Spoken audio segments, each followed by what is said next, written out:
Magandang umaga sa iyo, Ginoong Brian. Sa inyong harapan, ako maglalahad ng tulang aking ginawa patungkol sa tinig ng kabataan. Sa kasibihang, ang kabataan ang pag-asa ng kinabukasan. Noon pa man hanggang ngayon, ito ay inulit-ulit ng karamihan.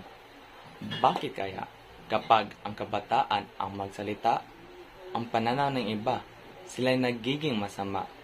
Isang rebelde, salbahe, hindi na pwedeng pagkatiliwalaan at nagiging kalaban pa sa sariling bayan. Kabataan ba ang may maling nagawa o baka naman sila'y di lamang naunawa? Mga matanda ay nasanay na sa buhay ng kanilang panahon na kahit wala na sa tamang direksyon.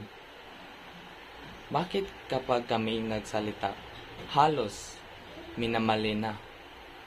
Sa buhay na kanilang kapanahunan, iniiba ng kabataan ang pamumuhay ng bayan.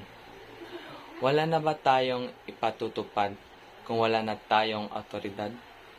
Dapat na nating pinag-usapan para makilos ng maraming kasamahan. Halika na at sasabay ka sa aming misyon.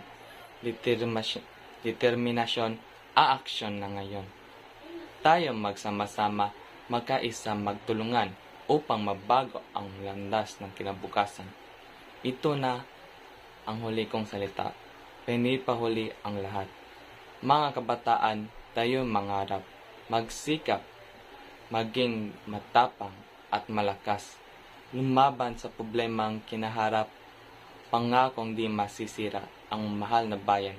Sa aming kamay, tagumpay at tiyak ang makatapang.